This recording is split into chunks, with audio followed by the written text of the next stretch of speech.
I'm Dan Harris. This is the 10% Happier podcast. Today, we're going to talk about a rather loaded word, the word saint. A lot of people think sainthood requires limitless sacrifice and is basically impossible to achieve. However, my guest today, Lama Rod Owens, is arguing for a kind of messier and more self-interested version of sainthood. A little bit about Lama Rod. This is from his official bio. He describes himself as a Black Buddhist Southern Queen who is an authorized Lama in the Kagyu school of Tibetan Buddhism with a Master of Divinity degree from Harvard. So fascinating guy. He's making his fifth appearance on the show. Here we go now with Lama Rod Owens. Lama Rod Owens, welcome back to the show. Yes, nice to be back. DJ, one of our producers, reminds me that this is your fifth time on the show, which is awesome. Yeah, I'm the crisis commentator. You are the color commentator for the apocalypse. Yes. I like that. Awesome. Well, you're starting us off on a chipper note, and let's stay there. What is a new saint? What does that mean? Yeah, it means so many things, but for me, it is an attempt to think about what is being called for right now, particularly for us as individuals in the state of surviving. Like what do we need to become? What do we need to upgrade into to meet the challenge of a really unsure future, right? And so I always turn to the saints. The saints traditionally have been a source of inspiration. They've modeled a way of being, particularly modeling a way of connecting to something higher, a much more divine or sacred, And when I say divine or sacred, I'm not just talking about God or emptiness or something, but I'm talking about tuning into something that's about trying to be of help and trying to be of benefit, right? So that selflessness, that isn't about pushing aside the sense of what we need, but actually putting our needs alongside the needs of others and figuring out how to get everyone's needs met, right? And so this idea of the new saint started coming about during the quarantine in 2020 when so much was happening, right, including a pandemic, as well as the murder of George Floyd, right, which we talked about, right, that year. And in that moment, I said, okay, like, what is my contribution to this work now, right? Because Love and Rage had just come out, which was my last book. And I said, okay, what's next? And this idea of a new sainthood, like a new understanding of sainthood based on the Buddhist understanding of sainthood, which is called the Bodhisattva tradition or the Bodhisattva ideal, right? And how could I make that much more contemporary and straightforward, right, and honest, for folks really needing inspiration right now? I like this idea a lot, and I just want to emphasize for the selfish people listening, I like to represent the selfish people because I am a selfish person, that, a bodhisattva, a Buddhist saint, dedicates their life and their actions to the benefit of all beings. But a key word in there is all. Yeah. And that doesn't mean you are excluded. It doesn't mean you're in a hair shirt and everything you do is sacrificial and you're a doormat. Yeah. Your needs have to be in the mix. And just on top of that, the Dalai Lama, perhaps our most famous living Buddhist, talks a lot about wise selfishness, that a true understanding of selfishness it takes into account that not being a dick, having good relationships with other people is what is going to make you the most happy. And so I guess what I'm saying is this sainthood that you're proposing here is an attractive proposition. Yeah. And what you also reiterate is that it's not a new ideal, right? This is not some revolutionary ideal. This is just an innovation on an ancient principle and way of being, right? And I think that's really important for people, just to understand. It's like this isn't new. This is just a retelling, right, from the intersections that I occupy, right? Well, I appreciate that humility, and just to say, we need the relanguaging. I mean, Buddhism started 2,600 years ago on the Indian subcontinent as it's moved through the world, first through Asia and now through what we call the West. It has adapted to each culture in very skillful ways and built on top of what was already there in a way that allowed it to penetrate the minds of the local folks. And so I think what you're doing is a valuable thing. Absolutely. Yeah. And that was the whole point, right? It's a retelling in a contemporary language, which is, I point that out really clearly in the book as well, because it's like, yeah, we can go to the store, pick up a book about the Bodhisattva tradition, right? But it's more important that people who look like us begin to relanguage this material so that speaks directly to us, so we trust it more, right? And this is all I'm doing. It's like this is how I have actualized the work of the Bodhisattva, which is getting free on behalf of all beings, right? Because if I can't get free, how can I help others get free, right? And that's really the heart of the Bodhisattva tradition and the New Saints, right, tradition, is that, like, I can't teach you something that I don't understand for myself, right? Because if I try to teach you something that I'm not practicing, then more than likely that's going to end up leading to a lot more suffering and confusion, right? I want to go into great detail later in the interview on how we do this thing, how we become the new saints. But let's just say on a higher level for a second, and just to get some background here. You mentioned the murder of George Floyd. That was the first time you came on this show, and you write in your book that part of this new book is inspired. Maybe that's not the right word. By some of your disappointment about what happened after all of the fervor and ardor that we saw in the aftermath of that murder. Can you say a little bit more about that? Right. Yeah, there was such a strong reaction, and what I call an intense reactivity, right? That felt really positive, that felt very different, but it slowly kind of gave way to the same old performative goodness that people are so comfortable with doing, right? But even more specifically, this reactivity, to George Floyd's murder, the marches, the organizing activism, all the social media campaigns, right, that kind of sprung up about how bad racism is, right? I just, in the middle of all of it, just felt like, oh, but this isn't getting to the issue. This doesn't get to the root causes of racial violence, right? That somehow all of this work will pass over and will come back to the same old kind of performative goodness, or the kind of apathy from so many folks that's just really normal, right? This performative goodness, is your distrust of that and fatigue with it, is that what motivates your statement that you are no longer interested in being a good person?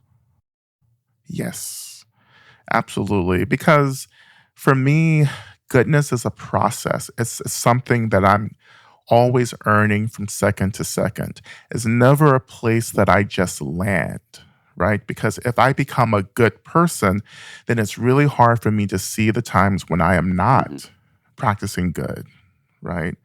But I want to even go deeper into it. For me, goodness is what I'm doing to reduce suffering, harm, and violence for myself and for others around me, right? And that's what I understand about goodness, right? And that's something that I'm making a choice to do each second. And honestly, not every second I make it. I don't make the right choice, right? Sometimes I escalate harm and violence. Absolutely, we all do. But I hope that most of the time I'm choosing to reduce harm and violence. And that for me is the active practice of, I would say, cultivating goodness, right? But for a lot of folks, goodness is a way that they get validation from others. It's a way that we've learned to perform in order to get our resources met, right? So if I am not a good person, then how am I going to get what I need to survive, right? Who's going to like me, right? If I'm not performing goodness, right?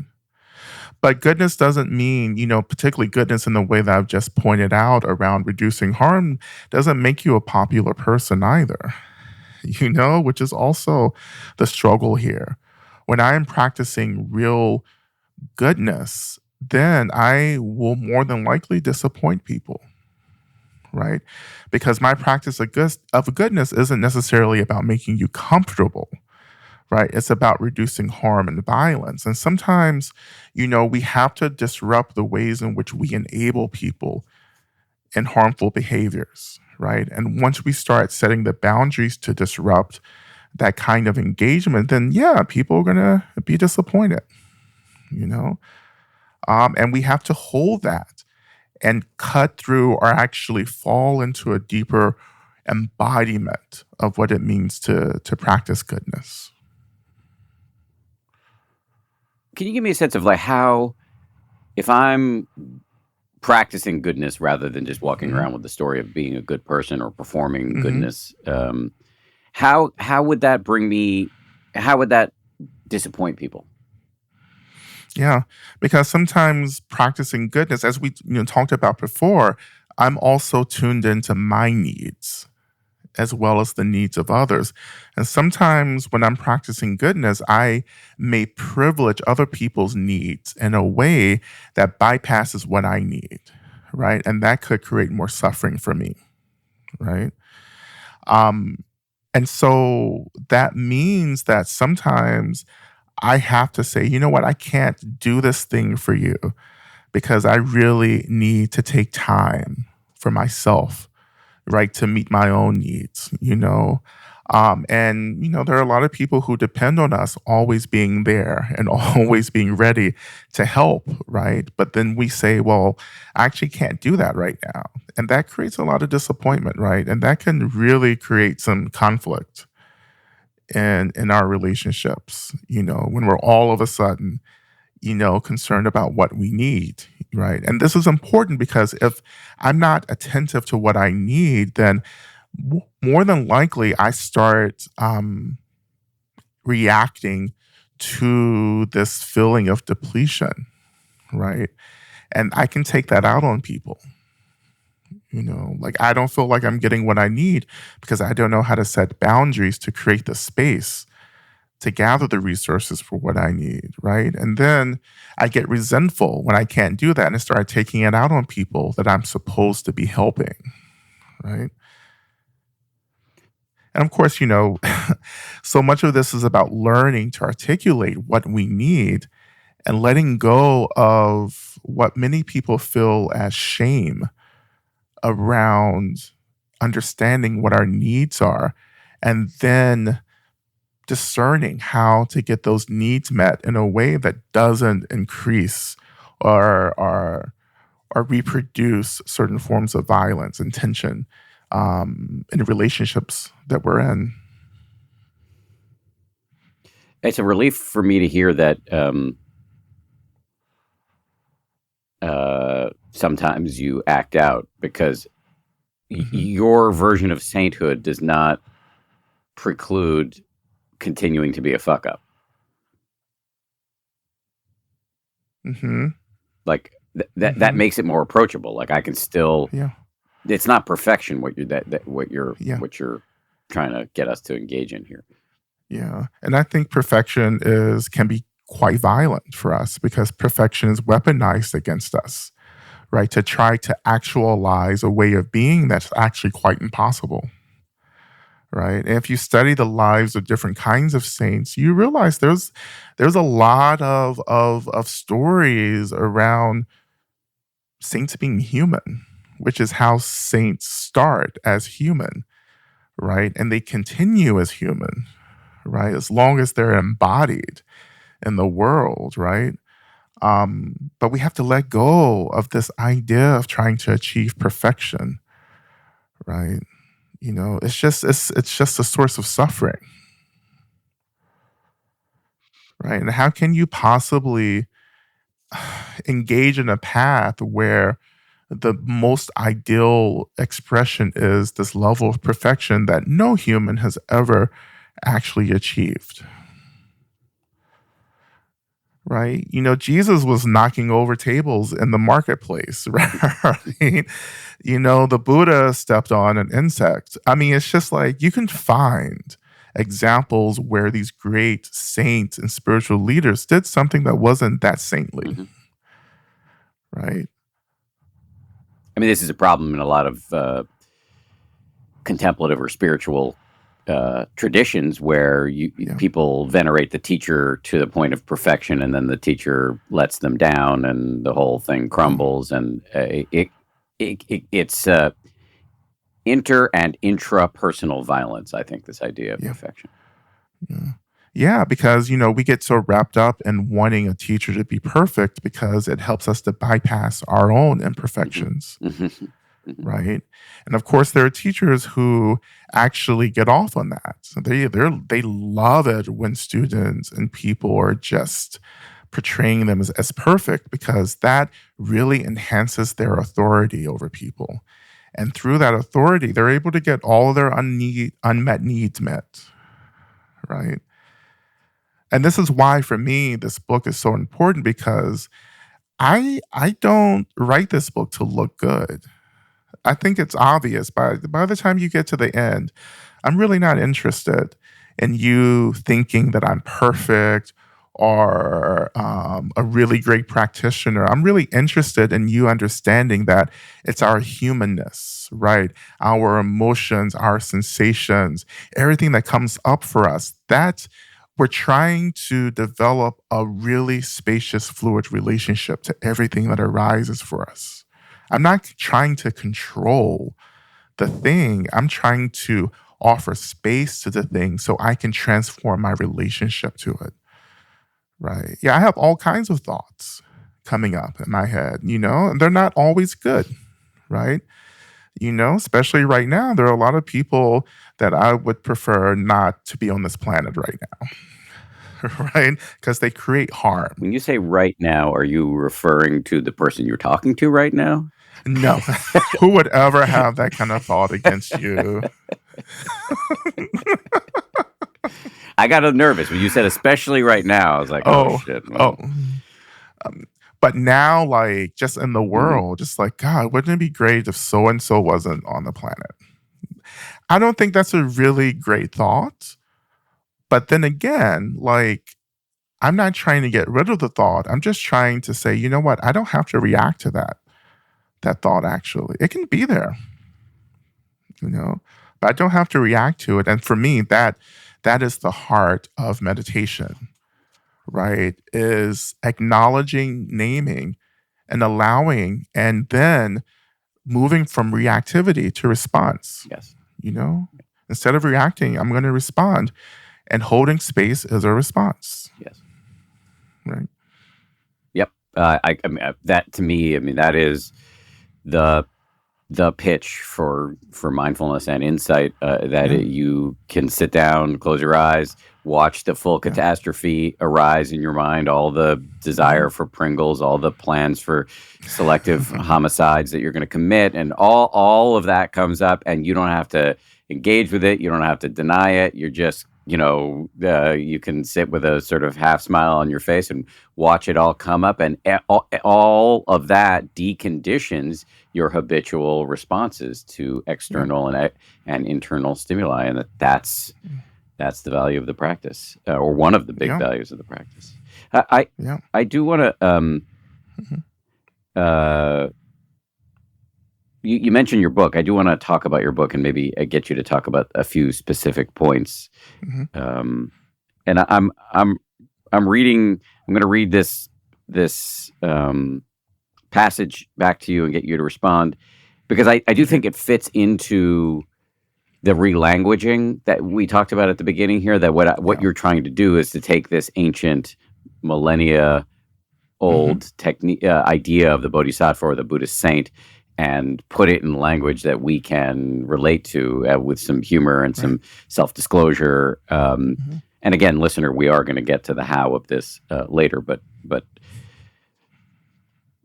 humor me. All right, so here's you talking about talking in ways that I think are quite different from most books about the bodhisattva ideal. Quote, during my college years, I gave myself the nickname Slick Hot Chocolate Rod. Melts in your mouth, not in your hand. Actually, I considered the name to be much grander, like a sobriquet with user instructions attached. Although in my mind the nickname was quite accurate, it did not survive my early 20s.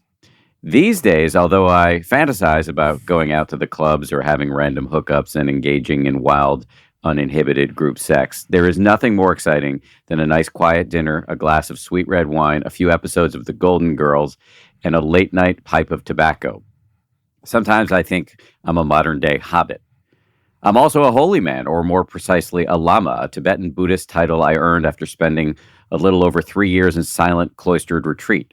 Lama means teacher, but carries the connotation of spiritual heaviness, a profound gravitas. Supposedly, I am heavy with spiritual realization.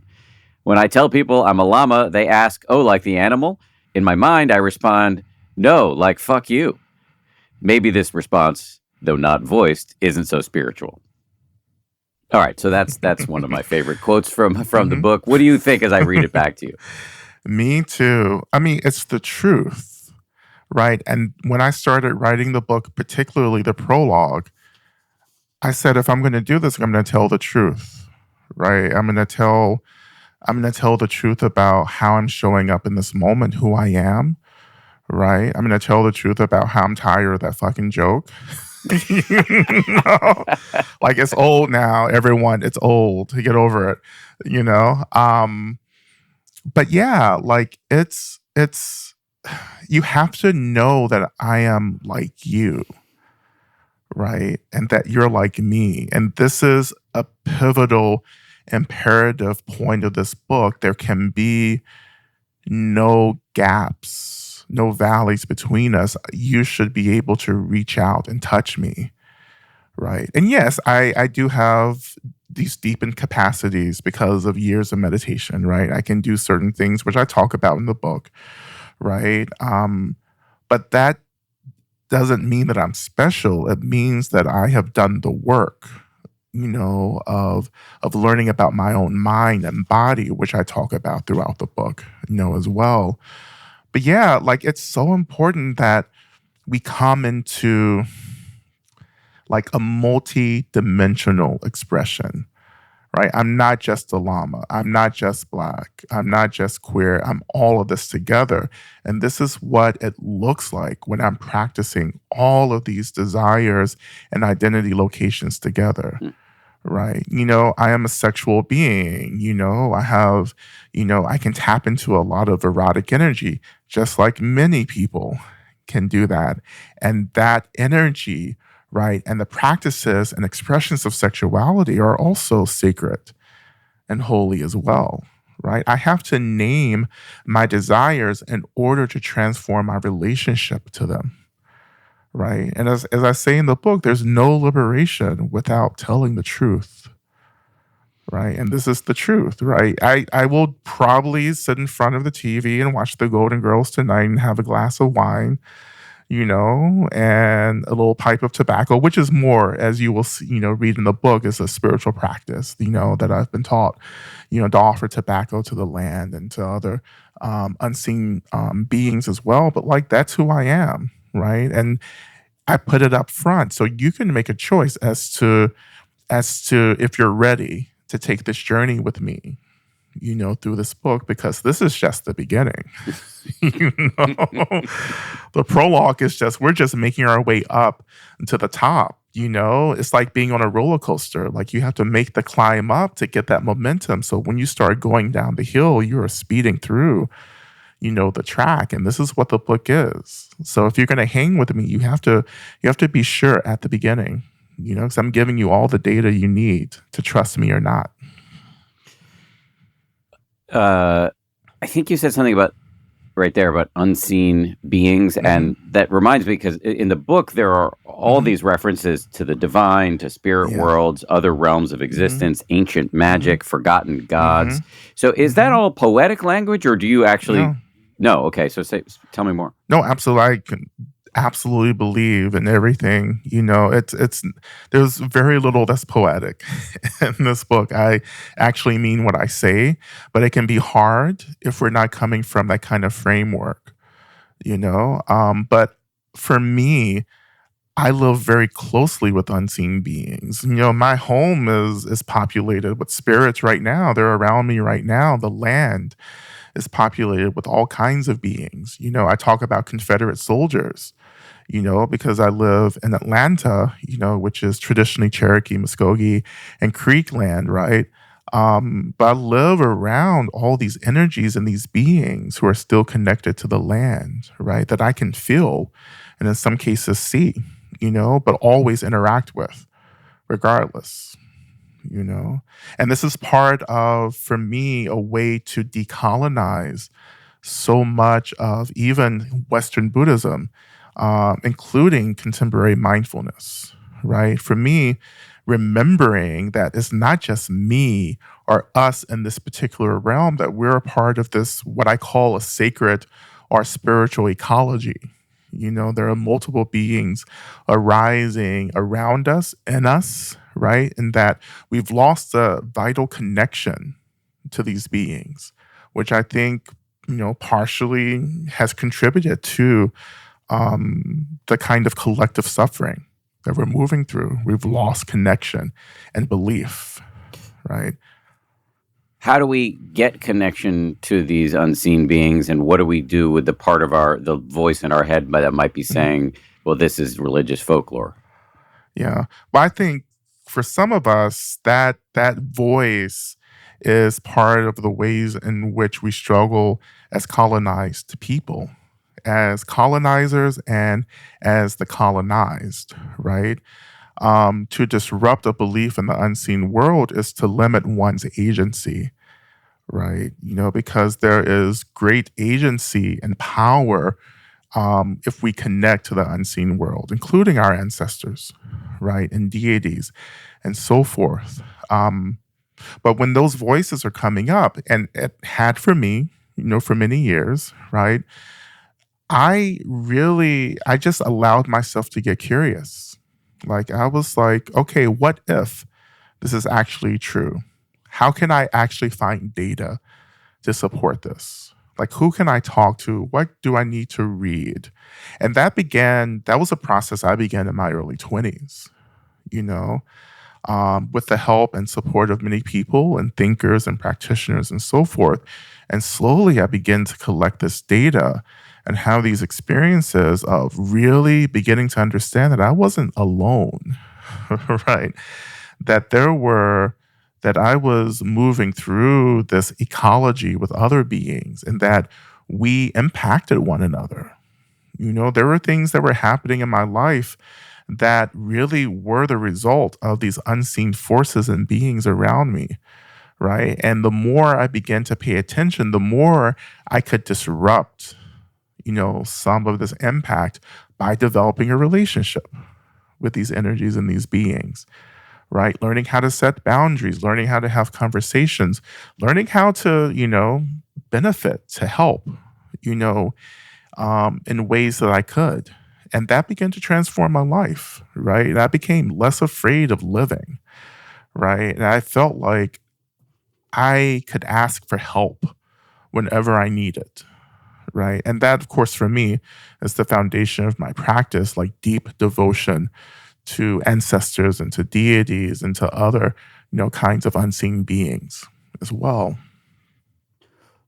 The Buddha, one of the things I like about the Buddha is he said, he talked about a lot of stuff, some of it very straightforward, philosophical and contemplative exercises that you can do in your life or in your meditation practice, and some of it esoteric and metaphysical, superpowers, karma, rebirth, enlightenment. But he very clearly said, don't take it on face value just because I'm saying it. Come see for yourself. That was his phrase. Come see for yourself. And so as I listen to you talk about these unseen beings and powers, I have not gathered that data.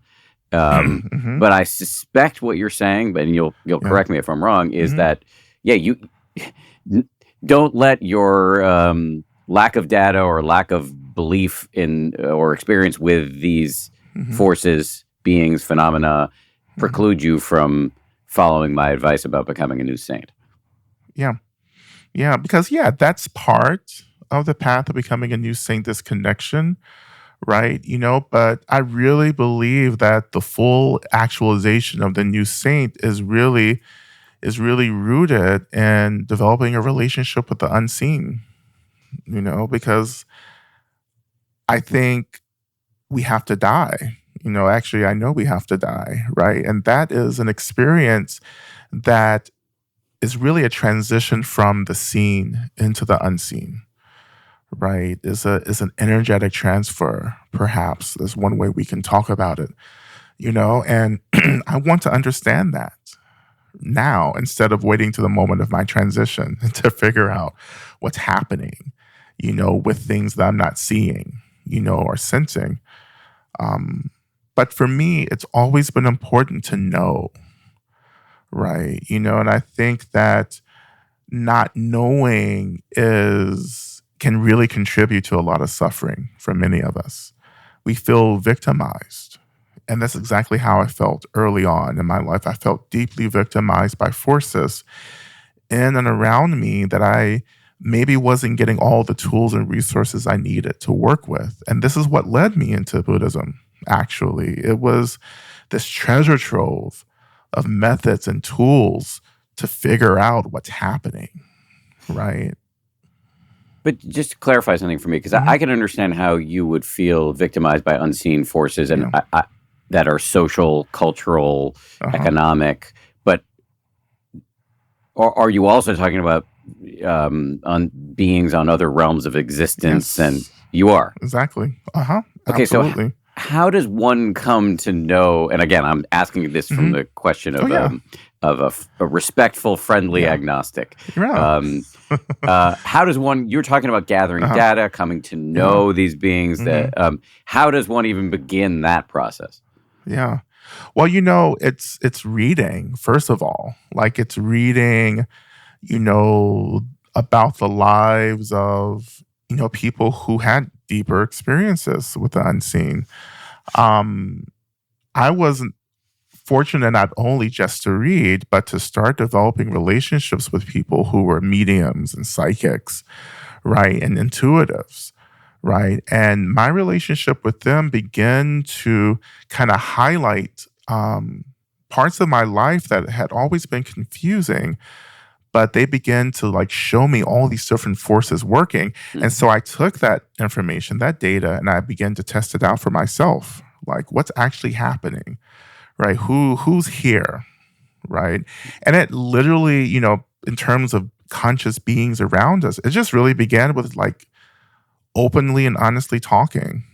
That's really honestly where it began for me. Is I just want to have a conversation. What's going on? What's happening? I can feel something. I can definitely feel something, but that's all I have right now. And then slowly I learned how these conscious beings were communicating, particularly my ancestors, right? And my ancestors' practice, right? And then I just like slowly from there just built up more and more trust. That trust evolved into a deep faith, I would even say devotion to the workings of the unseen world, right? And because of that, I just, over all these years of this practice, I just feel held. Like I don't feel like I'm just in the world alone trying to figure out suffering and violence. I feel like there are beings who are wanting to help, and now I'm much more open to receiving that help. Right. And I talk about prayer in the book. I have a whole chapter on prayer, which is for me the avenue through which I communicate with the unseen in the same way the spiritual saints did, But you have to ask for what you need, right? Which is a core practice of mine. And that comes, often in the form of prayer. This is what I need. And I let beings help me and assist me in gathering the resources for what I need. I wouldn't be here without a whole bunch of prayers, right? And a whole bunch of help from the unseen world. I'm going to talk to the listener for a second with you here. Interpret. No. I'm not interpreting at all. That's above my pay grade. But more, just providing some context to listeners that Lama Rod is, I think, just more open about something that a lot of his colleagues believe in and believe they've experienced, but don't talk about widely. Right. Most, if not all, of the meditation teachers with whom I am close have a real conviction around what we might call magic. In fact, in a recent episode of Meditation Party with 7A Selassie and Jeff Warren, we talked a lot about that. I'll put a link in the show notes. But so many of the meditation teachers that I know consult mediums. And these are big names who have been on this show. They probably won't talk about it publicly. I'm not going to out them. But they consult mediums. They believe in the Buddhist lore around superpowers that can... iddies, that's the technical name, that can be developed through the practice of certain forms of meditation. And so I have no evidence for any of this stuff. I'm not taking a stand at all. I have just, like I said before, a friendly agnosticism, maybe a little bit of skepticism too, but openness. I'll do my best to stay open. Anyway, that's the context I want to provide. Yeah. Well, we talked about this, in one of our past, sessions as well, or episodes around the intellectualization of material like this. It's like it's a way that keeps us safe. I'm not saying, this is not an argument, but just really thinking about my process around things, because for me, for many years, I was like, I just want to keep things simple. Right? Like this is the only thing, everything that I'm sensing is all that I can deal with. If I can't see it, then I don't want to deal with it. And that, of course, never worked out in terms of social issues, because there's lots of things that I don't see that are definitely creating a lot of problems, right? But for me, when I started writing this book, I said, okay, I just have to be completely out about everything. Like I think for many years, particularly being a Dharma teacher, I felt very censored and policed, not necessarily by people, but by myself. Like I was censoring myself, right? And I began my work, publicly as a teacher in Radical Dharma, and that was really about racial justice. It was very clear, But after Radical Dharma, I was like, no, I really want to talk about everything. I want to talk about, ritual and ceremony and prayer and magic, and how that deeply influences my relationship to this practice, influences my understanding of Buddhist mythologies as well. And that's the truth-telling piece. It's like, yeah, this is who I am. I am also a deep reflection of the ancestors that I descend from. I come from people who were deeply, connected to the unseen world, deeply connected to the land, right? And that's an orientation that's reawakening quite strongly in me, right now. And I honor that, But at the end of the day, like, we take on these beliefs because this is how we begin to manage the world, right? This is how we move through the world. And as I always say, I don't really care what you believe in. I'm much more interested in if your beliefs are reducing harm and violence for yourself and for others, and if these beliefs are actually getting you free from whatever you think you need to be free from. Right. That's my only concern as a teacher. I don't really care about people being Buddhist, or practitioners in any way. I care about the reduction of harm and violence. As you may know, this podcast, 10% Happier, has a companion meditation app where you can go and learn how to put into practice all the cool stuff you learn right here on this show. You can go over to the app and learn how to drill all the wisdom from the show into your neurons. I like to think about it like science class in college, where the podcast is the lecture and the app is the lab. The app is called 10% Happier, just like this podcast. You can download it wherever you get your apps. Again, it's called 10% Happier. Search for it wherever you get your apps and download it for free. Let's, as promised, get to the how here. How do we become new saints? You write in the book, the new saint has 10 characteristics. I'm going to list them and then give you the option to expand on whichever ones you want to expand on. How does that sound? Okay, sure, sounds good. Just to get some buy-in here.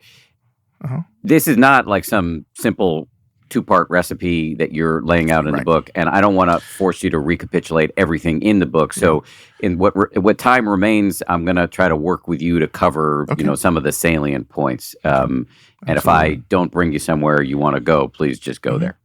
Sure. All right. So here, you say the new saint has 10 characteristics. Grounded in radical Dharma. You referenced that, but I haven't yet given you a chance to define it. Understands that this is a time of spiritual warfare, works between and or in collaboration with the unseen world, embraces rather than bypasses the complexity of identity, speaks in the language of the times, not afraid of taking risks, not fearless, however, will not free everyone, but they will, if they are authentic, inspire others to do the work of liberation, is a prophet, which means that the new saint reveals what is happening right now and does work that is sacred. Yeah. Lots of stuff there. Yeah. Radical Dharma, it means that we have to be concerned with social liberation as we are with ultimate liberation. So everything that I do is about being first grounded in this reality, grounded and aware of the systems and the institutions that create harm, and bridging that with an ultimate spiritual practice that's helping me to connect to the emptiness and the fluidity, right, of the phenomenal world, or the essence, rather, of the phenomenal world, right? And for me, that's ultimate freedom, right? It's to transcend form and return back to this ultimate liberated expression of who we are, right? I would tell you one of those points that holds a lot of energy for me actually is the point about spiritual warfare, right? It actually took me a little bit of effort to name that, for myself and for others, because for me, there's a lot of fear around spiritual warfare. And that goes back to some of my earlier comments around the unseen world. It's like, there's a lot happening in the unseen, right? And so if I name this period as a period of spiritual warfare, that means I start taking the unseen world seriously. And then I'm afraid I don't have what I need to be in relationship to the unseen world, right? Yes, there's political warfare, there's social warfare. We see that particularly in this country, but many countries around the world right now, right? But underneath the political, social, which I see as relative, right? I see the spiritual warfare, which is an expression of the unseen, as well. And I had to really take a stand and say, yes, I am an activist. Yes, I believe in disrupting systems of violence, but I also know that these systems are being perpetuated by these unseen forces. And I want to have an impact in the unseen world, right? I want to be in right relationship. I want to be in a balanced relationship with the unseen world. And that begins to create a more kind of balanced experience, a grounded experience for us, in the relative. So I think there is, further, something in there about prophecy as well. Prophecy isn't about me telling the future. It's about telling the truth of what's happening right now. And we can't stand prophets, right? Honestly, right? You read the Bible, in the Bible, the prophets are stoned to death because they get on people's nerves, because they keep telling you the truth and you don't want to deal with the truth, right? And so we try to erase the prophets, right? Or we try to confuse the prophets or what have you, right? To tell the truth really costs, right?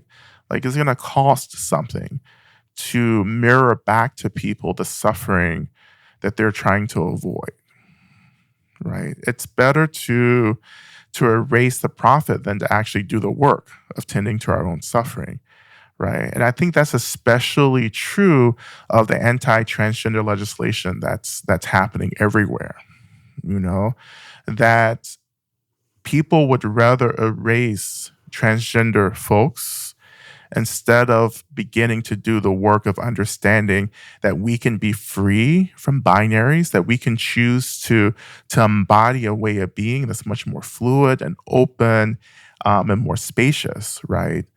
And so instead of doing that work to understand that fluidity, we try to kind of erase people that are reminding us that there's a different way of being, right? And that's, for me, that's prophecy as well. There's a truth here. I just don't want to deal with it because it costs too much to take that truth seriously. I often say that too, that the New Saints tradition is a pyramid scheme, which everyone hates when I say that, but I love it because it's so evocative, but what I mean by that is that, like, I don't have to, like, save the world, right? And that goes back to this idea of perfection. It's like, I'm not trying to save everyone. The Buddha didn't save everyone. Jesus didn't save everyone. Dr. King didn't save everyone, and so forth and so on, right? But what this does mean is that I can inspire people, right? So again, the Buddha emerged, and then over 2,500 years later, we're still talking about him, but more specifically his teaching, right? And so the new saint is really about inspiring a couple of people to do something different. And then they inspire a couple of people and so forth and so on. So this tree, this pyramid scheme emerges. But the great thing about this is that no one loses, like everyone gains from this. So to work more smartly, like to work more efficiently by really like focusing on people around us and really helping them and supporting them and just showing up in a really nonviolent way is going to really deeply impact people so they can go out and start impacting people around them, right? I think one other piece here, another point is the fearlessness, right? That's another misconception. Like, I think that fear is always present, right? Fear is always present for me. Every time that I take a stand, every time I say something really bold, right, there's a lot of fear, right? And so the new saint isn't fearless. In fact, the new saint is full of fear, but we know how to respond to fear that doesn't limit how we show up in the world, right? We don't erase it. We don't push it away. We say, there you are. And you offer yourself permission to feel that fear, right? And to say, yes, and I'm still going to make a certain choice that I know is the right choice to make, right?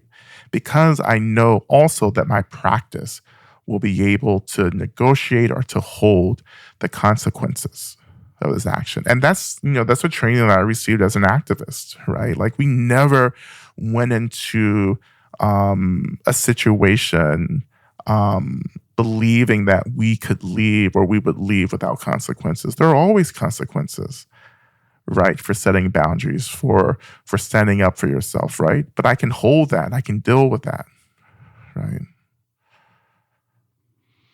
There are two practices you talk about that are central for this new sainthood. Yep. One is awakened care, and the other is responsiveness. Can you teach us about both of those? Yeah, absolutely. So awakened care is, again, a retranslation of what we call bodhicitta, which is translated as the awakened mind or the awakened state. And the bodhicitta is what the bodhisattva is training in, to open one's heart, to have a decentralized way or view of relating to others, right? So bodhicitta for me is wanting to get free only because you want others to be free. So it's not just me wanting to be free. It's not just you, wanting to be free, but it's us wanting to be free together. And I'm doing my part, to embody that. In the New Saints, I reinterpret bodhicitta as awakened care, right? And awakened care really has three main parts, right? Which is compassion, love, and joy, but all that arises within the element or the state of emptiness, right? So emptiness is like the fourth part of this. But for me to do the work of helping people, I want it to be full of compassion, which is an attention or an attunement to suffering and discomfort. I want it to be loving, which is a deep wish for people to be free, right, from that suffering. And not only that, a deep practice of just holding space for what's arising, right? And then the joy is directly from my ancestry. Like, to do hard work has to be held in joy. And for me, joy is also an expression of gratitude. So I am grateful to be able to choose to do this work of awakened care. Like, I am so happy for that, right? That I can care and help people in the way that I'm doing. And so that's the awakened care, And of course, the other piece for me is moving from reactivity into responsiveness, right? Which is coming directly out of contemplative practice, right? And particularly, mindfulness, is that I want to develop a sense of agency, like with whatever arises for me in my body and my mind or within the world around me. So I want to notice and name things and then choose how I want to respond, right? And if I just name and if I can just name things, then I can say, okay, there you are. And so how am I going to, as I often say, tend to what's arising? And for me, tending is an expression of awakened care. Like, how do I take care of what's happening? How do I reduce the suffering that may be arising for me? And how do I choose a liberation from the causes and conditions of suffering in this moment? Right. And those are what I call the two, like, magics, are the two kind of weapons of the new saint, right? Awakened care and responsiveness. I mean, maybe a simple, but hopefully not oversimplified way to think about it is a combination of compassion or love and mindfulness and awareness. Yeah, sure. Absolutely. That's what it is. Right. Right. And for me, compassion and love were so intertwined. Right. And that's why awakened care emerged. Like, it wasn't compassion and love separately. They were always together for me. So I wanted to create this kind of like practice that just really just poured everything together. Right. And said, here you are. But I think joy is one of the main innovations here. Like, a joyful mind, as we would often say in traditional Buddhist circles, like a joyful mind. What does that mean? Well, it's a mind that recognizes its innate spaciousness, like its innate fluidity, right? And to allow that state of joy to hold the hard work, right, of getting free. And I think what people will begin to tune into, and of course I state it in the book, is that so much of this work is influenced by my ancestors who survived chattel slavery, right on the land, right, that I'm on now, right? They survived this, hundreds of years of this, right, and gave the world in their liberation struggle so many resources. Like, we shaped the world through our work of getting free, and joy was part of that gift that we not just gave the world, but it's the gift that we held on to manage, like, the intensity of racial trauma, and intergenerational and transhistorical trauma, right? And I think many communities who have survived this kind of genocide and, and situations like this have had to rely on joy and gratitude as much as possible to manage the brutal reality of annihilation, right? Things feel very heavy right now for many people in the world. Yeah. How do we operationalize this exhortation towards joy? Like, what practices can we have in our lives that would give us joy in the face of, everything that's going on? Well, I think first, going back to gratitude, like, what am I grateful for? Like, there are so many things that I'm not even thinking about that I have or that I have access to. And I just want to remind myself that no matter how dark it is, there are things that are still important for me. That can be family and relationships. It could be art. I mean, it can be so many things, right? It could be, for me, beauty. I talk about beauty in the book. Like, I can just go outside and connect to nature, or a beautiful poem or a song. Like, that for me is foundational, right? And also, I think about all those who've come before me who have themselves struggled through really impossible situations. Again, I think about the saints, right? But there are so many people who have struggled to, as I say, make a way out of no way, right? And I just think about them often. I think about Harriet Tubman, born into slavery, but who decided to leave slavery, and on top of that, decided to go back and forth to liberate people, to bring people off of the plantations. Like, for me, Harriet Tubman found this potential in liberation work, right? Yeah, it may seem small, like a small thing. She maybe rescued maybe 70 people, as a conservative effort, but she changed the lives of 70 people. Right? And who can say that about their lives? Like, how many people have we rescued from really dire, intense situations in their lives? Right? I mean, and ultimately, as a practicing Buddhist, yeah, I know that, and understand that this world is a dream, that this world is just an experience. And it's just an experience because I will die. Everyone has died. That's the core teaching of the Buddha. Everything that is born must die, right? And so if this were like a solid, tangible experience, there would be no change, but there is change. And so for me, there's hope. Like, there is another experience that I can have that isn't so constricting as this one, right? But again, I don't have to die to have that experience. Through my meditation practice, I can connect to the experience of space and fluidity and all of these other energetic elements like compassion and joy and gratitude and so many others, right? And that keeps me moving through this period, right? But one thing that I will share, is just that, like, my ancestors remind me that they survived a lot more than this,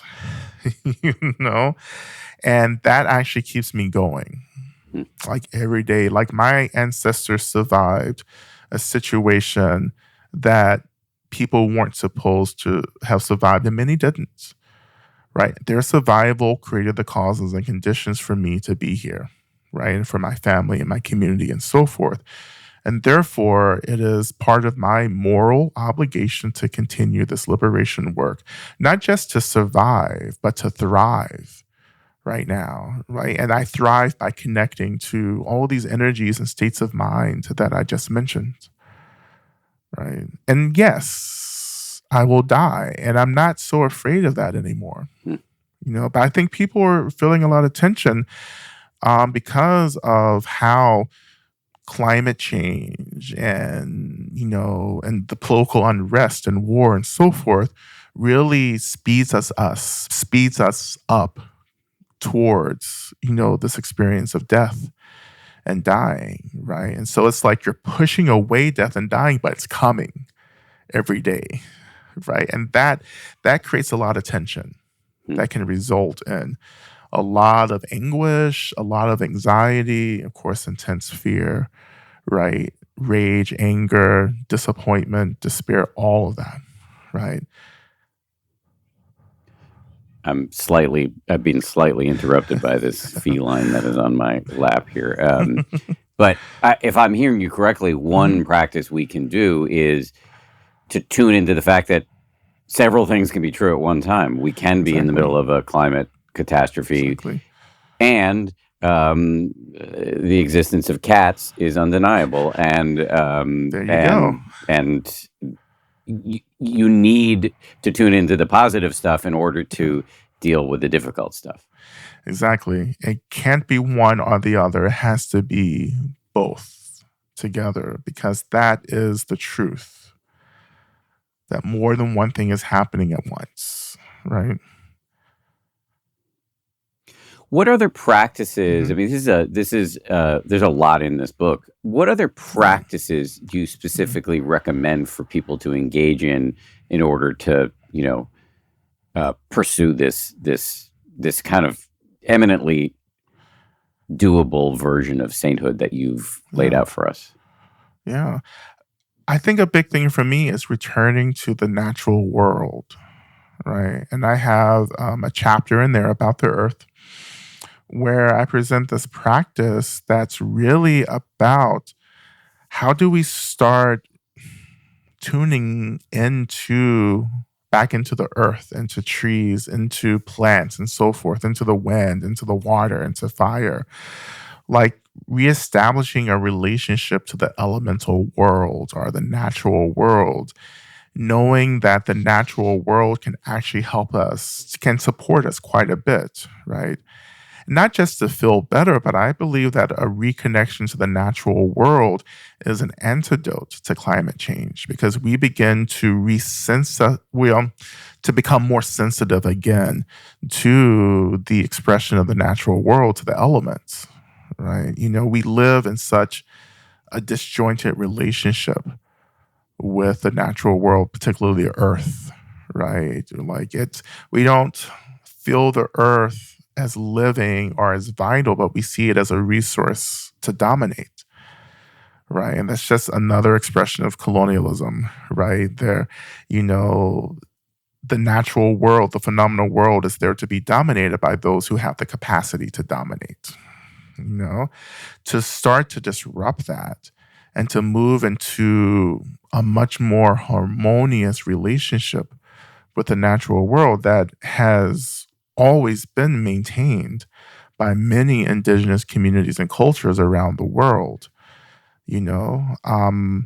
So for me, it's been like, yeah, I want to feel the earth. I want to feel the wind. I want to feel the warmth of the fire. Like, I want to feel like I am living in community with the natural world, instead of seeing the natural world as something inconvenient or something that's there solely for me to dominate and to manipulate. Right. And for me, that's returning back to a deeply indigenous way of being, which we're so far away from mostly, in many countries, particularly here in the United States. What is SNOELL? So snow, sometimes pronounced Snowell, but Snowell is only pronounced during the holidays. But and I get that. I think that's really confusing. Those are the two primary pronunciations, but Snow is just my method of working with sensation and material in my mind and in my body, right? And I first introduced this in Love and Rage, my previous book, but I wanted to bring it back as a tool, because we all need a gimmick, right? But snow for me means to first see, I want to see, and then the end is to name, right? So it's coming into an awareness, of what's arising. And then is to own. And for me, owning is really taking responsibility for what I am naming and seeing. Yeah, this is arising. This is happening, right? And of course, experiencing the E. For me, it's like, yeah, I want to get curious about the sensations of this. I want to feel this, right? And then, so the L's, right? So letting it go is the first L, and the second L is letting it float. So for me, I want to develop an agency to let go of fixating on things and to just hold space, to let this material just kind of float within my mind, within my body, and feeling as if I don't have to react to it, but just allowing it to be there.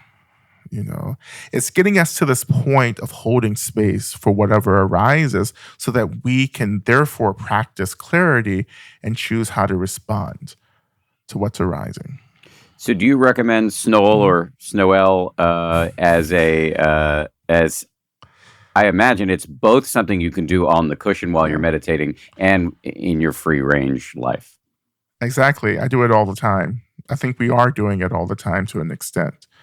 I think we're seeing things, recognizing it, trying to figure it out, trying to let it go and doing all of that, but I just wanted to create just a step-by-step approach, like rain, for those, a lot of folks practice rain, but,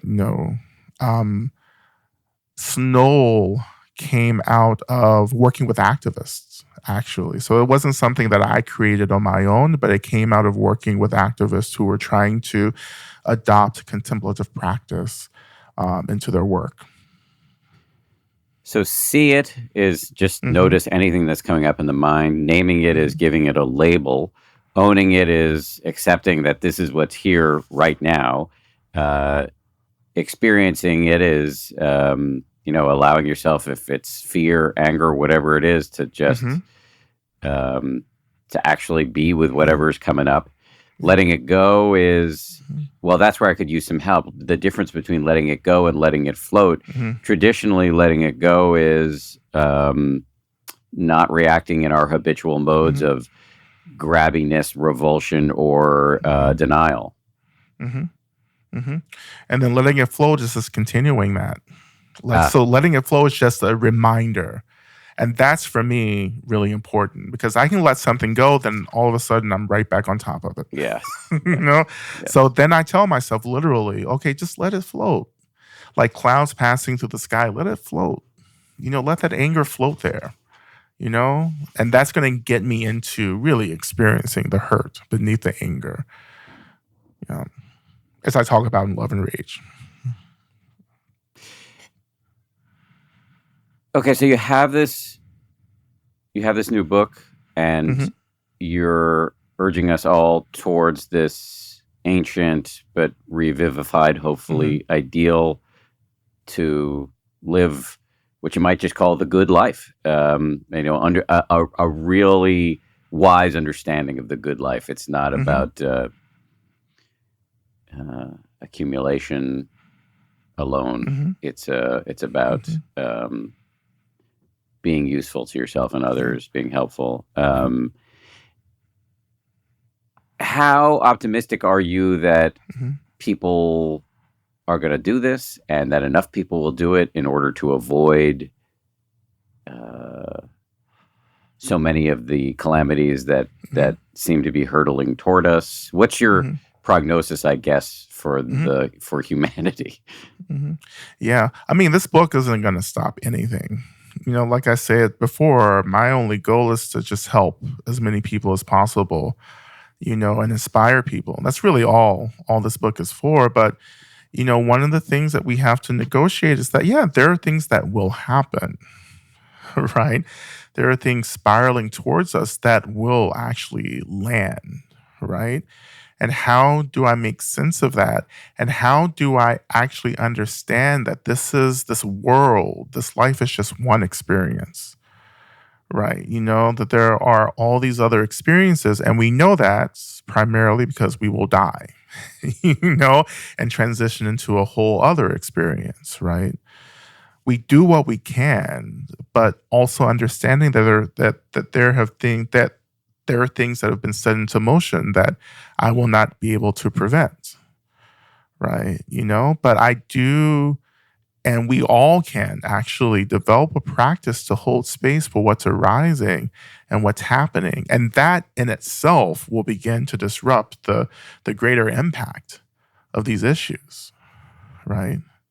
But I do absolutely believe that we're entering a new age. Like, I think that there are things that are being shed. There are truths about how we've chosen to be together as a collective on this planet that are changing, that are shifting. There are so many more people really engaging in new ideas of community, right? That I'm really excited about. I see so many young people with such a deeper awareness about the world than what I had or what any of my friends had at their age. Like, there's so much hope. And that's another piece for me. I'm a very hopeful person. And that's not something that's taught in Buddhism. Hope takes us out of the present moment.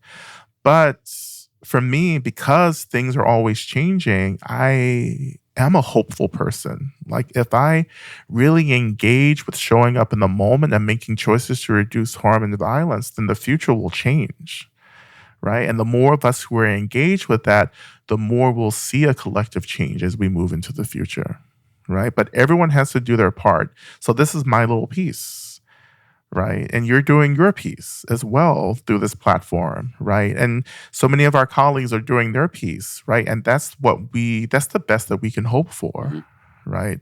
Again, I'm not here to try to become as influential as like Dr. King did, or Jesus. Like, I think that when we talk about saints, we keep going to these people who create this intense, like, sweeping change for so many of us. But I'm not going to be that. But I can be someone taking responsibility for my own practice and for reducing the violence that I cause, and hopefully inspiring others to do the same thing when they see me doing it. That's all I'm hoping for and praying for as well. Let me finish on you with one last excerpt here. The Salt Eaters, this is a quote here, The Salt Eaters, a novel by Tony Cade Bambara, hopefully I'm pronouncing that correctly, centers around two women named Velma Henry and Minnie Ransom. Velma's a longtime activist, but has recently succumbed to the years of stress accumulated between her activism, marriage, and job, and has been hospitalized for attempting to take her own life. Minnie is probably the most gifted healer in the community and is called to the hospital to heal Velma. However, Velma seems to be resisting. She wants no part of it. Minnie eventually asks Velma, "Are you sure, sweetheart, that you want to be well?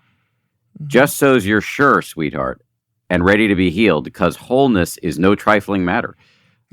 A lot of weight when you're well." I hear Minnie asking me these questions right now, asking if I'm ready to get more than just healed, asking if I'm ready to get free. It seems like my whole life has been an answer to this question. And though sometimes I'm confused about what freedom feels like, or if I'm as free as I think I am, I know this for sure. I consent to this sacred work. I consent to the brokenness, the rage, and the hopelessness, as well as the joy, the gratitude, and the care. I consent to the weight of being healed and the responsibility I choose to get others well and free. This has been the only choice for me in this life. With the help of the saints, both old and new, I keep moving on. Yep. Yeah, of course, that's a quote that won't leave me. So that's been in my previous two books as well. That quote from the Salt Eaters. And for me, that has shaped so much of how I do work, because it is a responsibility to come into the present moment, to stay in presentness, means that I'm always negotiating all the distractions that are trying to take me out of the present, right? Into fantasies about how much better it could be and so forth and so on. But to be here in this moment, to hold space for both the joy and the rage, and to always choose this moment is a tremendous responsibility, right? But that's the only way forward. Like, this is the only door into liberation that's available, is through the present moment. I can't get free in the past, nor will I get free in the future. I can only get free right now, right? In the second itself as it arises. Yes, and your declaration there at the end that you're going to keep moving on is because there is a desire, I feel it sometimes, or a temptation to tunnel into yourself, to put your head in the sand like an ostrich, to take ultimate refuge in Netflix and polypharmacy, et cetera, et cetera. Yeah. You are basically saying, yeah, what is that? What's that quote? Somebody said it on the show. I'm going to forget. To participate joyfully in the sorrows of the world. Like that's what I took from what you said there. Yeah. But I don't have that privilege to bypass the world, because the world is always trying to get me, you know? So I said, you know what? I'm going to actually stand up to the aggression of the world, by just saying, yeah, I'm going to be present. I'm going to negotiate and to disrupt all the ways that I'm being told that I don't belong here. Right. You know, and it is from people like this, the great saints, both spiritual and activist saints, that we learn how to do this work, because they did it. They said, I'm just going to show up and this is what I'm doing, and the world isn't going to erase me. I'm going to continue caring about myself, caring about people, and connecting to these higher states of being, right? I think that's incredibly important. Yeah, a lot of folks are hiding out, but a lot of folks will, right? And I think that's why many of us, we have the capacity to do a lot of labor, even on behalf of those who aren't doing the labor right now. It would be easier if more of us were doing it, you know, but I think that we do this work because we know that there are people who may not have the capacity to do it. And that's part of the New Saints tradition, as well as the Bodhisattva tradition. You know. Let me try out an idea. Okay. I don't know if it's going to work. You said before, I do this work because I don't have the privilege to hide out, because the world's always trying to get me. Speaking on the other side of the spectrum, as a person who, I often joke, I all the advantages, all the privileges, I in an unearned way, got them all. So I guess I could hide out, and I think a lot of people have that temptation and do it because they feel like that's the path to being like as safe as possible. But I actually think that's an illusion. We were not designed for safety and isolation. As I often say, a lonely human in the evolution days was a dead human. And so actually you're safer engaged than you are withdrawn. Yeah. Does that land for you? No matter how privileged you are. Yeah, absolutely. And I point this out in the beginning of the book: collective survival, collective struggle, collective care. Like, that's where we have to be really working in. Like, it's about us working together to bring about a more liberated future. And I can't do that alone. You know, this is why I always say that, like, I'm not trying to save everyone. I'm just trying to inspire people, like, inspire others around me so they can inspire others around them, and so forth. That's collective liberation. You know, we're inspiring each other to work together, you know.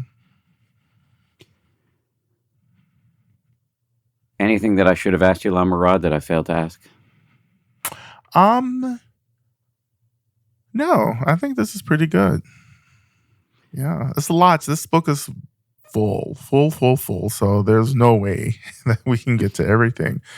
But people just have to engage, you know, in a way that feels meaningful for them. Can you remind us all of the name of the book, and also just list any other resources that you've put out into the world that you want people to go check out? Absolutely. So The New Saints: From Brokenheartedness to Spiritual Warriors. or actually it's Broken Hearts, Two Spiritual Warriors. And you can visit my website, lamarod.com, for many other resources. And you can follow me on social media, Instagram, LinkedIn, and so forth, for more resources as well. And I provide and offer lots of live sessions monthly, from mindfulness to deity practice. And I think there's a space for everyone to get involved. But just to say this, that everything that I do is about social and ultimate liberation together, right? So if you're not about justice, then I may not be the one for you.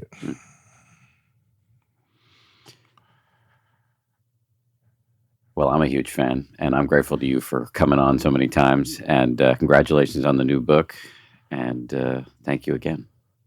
Yeah, I think I should get a T-shirt that says "Repeat Returner" or something. That's a deep Buddhist nerd joke right there. Just for people who don't know, that in the old school, the form of Buddhism that Lama Rod does not practice, in the old school of Buddhism, there are several levels of enlightenment. One is stream enterer, the next is once returner, then there's non-returner, and then arhat, which is allegedly fully enlightened. And yes, I should get you a repeat returner T-shirt. We could both celebrate your appearances and diss the Theravadins at the same time. Thank you again, Lama Rod. Appreciate it. Thank you.